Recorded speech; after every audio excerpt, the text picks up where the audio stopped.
টুঙ্গিপাড়াকে বাগেরহাটের সাথে যুক্ত করে নতুন নামকরণ করা যায়।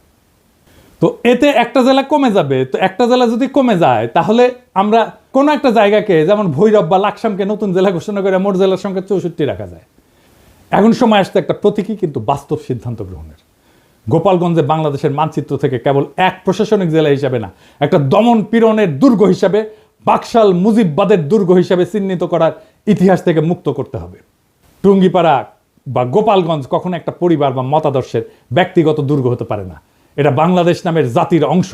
এই জাতির মালিক জনগণ, কোনো পরিবার না। 1972 সালে যেমন মিরপুর জমাট পাকিস্তানি জাতীয়তাবাদ ঘুরায় দিছিল, জনতার বিজয়, সে তেমনি 2025 সালে গোপালগঞ্জে ভাঙতে হবে সেই বাঙালি জাতীয়তাবাদ, মুজিববাদের ছত্রবেশী ফ্যাসিবাদের দুর্গ। এটা যদি না করতে চান, গোপালগঞ্জ বিপ্লবের বাংলাদেশের সার্বভৌমত্ব প্রতিষ্ঠা করা হবে।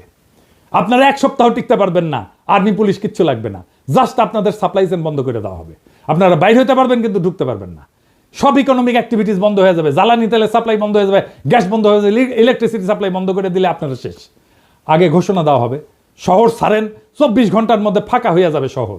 সব সরকারি কর্মচারীদের উইথড্র করা হবে। পারবেন 7 দিন টিকতে? প্রফেসর ইউনূসের দায়িত্ব বাংলাদেশের সার্বভৌমত্ব প্রতিষ্ঠা করা গোপালগঞ্জে। আবার 1 মাস পরে মার্চ টু গোপালগঞ্জ ঘোষণা করা হবে, যদি আপোষে সারেন্ডার না করে তাইলে।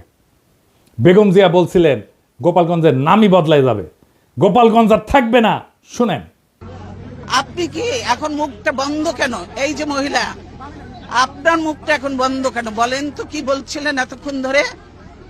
মুখটা বন্ধ কেন এখন? দেশ কোথায়? গোপালী? গোপালগঞ্জ জেলার নামই বদলে যাবে, বুঝছেন? গোপালগঞ্জ আর থাকবে না।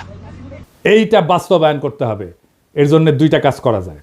এক, গোপালগঞ্জের নামটা বদলে ফেলাই যায়, বা জেলা সদর পরিবর্তন করে অন্য উপজেলায় নেওয়া যায়, নাম বদলায় দেওয়া যায়। গোপালগঞ্জ বদলে কাশিয়ানি করা, কিন্তু মৌলিক কোনো পরিবর্তন করা হবে না। আর 2 নম্বর হচ্ছে গোপালগঞ্জের উপজেলাগুলোকে জিওগ্রাফিক্যাল লোকেশনে, রোড কানেক্টিভিটি এবং হিস্টোরিক্যাল কালচারাল কানেকশনের ভিত্তিতে অন্যান্য জেলার সাথে রিডিস্ট্রিবিউট করে দেওয়া, গোপালগঞ্জ জেলায় বাদ দিয়ে দেওয়া। এক্ষেত্রে যেটা করা যেতে পারে, 1 নাম্বার, কাশিয়ানি এবং গোপালগঞ্জ সদরকে নড়াইলের সাথে যুক্ত করে দেওয়া যায়।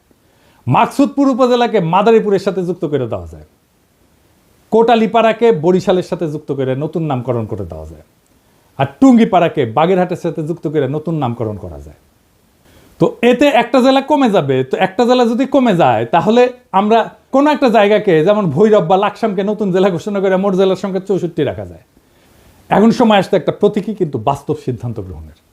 গোপালগঞ্জে বাংলাদেশের মানচিত্র থেকে কেবল এক প্রশাসনিক জেলা হিসাবে না, একটা দমন পীড়নের দুর্গ হিসাবে, বাকশাল মুজিববাদের দুর্গ হিসাবে চিহ্নিত করার ইতিহাস থেকে মুক্ত করতে হবে। টুঙ্গিপাড়া বা গোপালগঞ্জ কখনো একটা পরিবার বা মতাদর্শের ব্যক্তিগত দুর্গ হতে পারে না। এটা বাংলাদেশ নামের জাতির অংশ।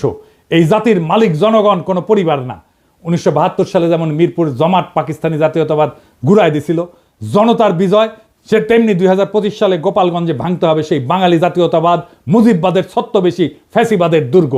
21 শতকের বাংলাদেশে জায়গা নাই সেই রাজনীতির যারা বাংলাদেশকে ভারতীয় মতাদর্শের গুদামে পরিণত করতে চায়। গোপালগঞ্জের প্রশাসনিক পুনর্বিন্যাস শুধু রাজনৈতিক প্রতিশোধ না, এটা ভবিষ্যতের জন্য বার্তা। আর কোনো জেলাকে পরিবর্তনের দুর্গ করা যাবে না। যে জেলা জনগণের বিরুদ্ধে চলে যায় তাকে আবার জনগণের ভিতরে ছড়াই দিতে হবে।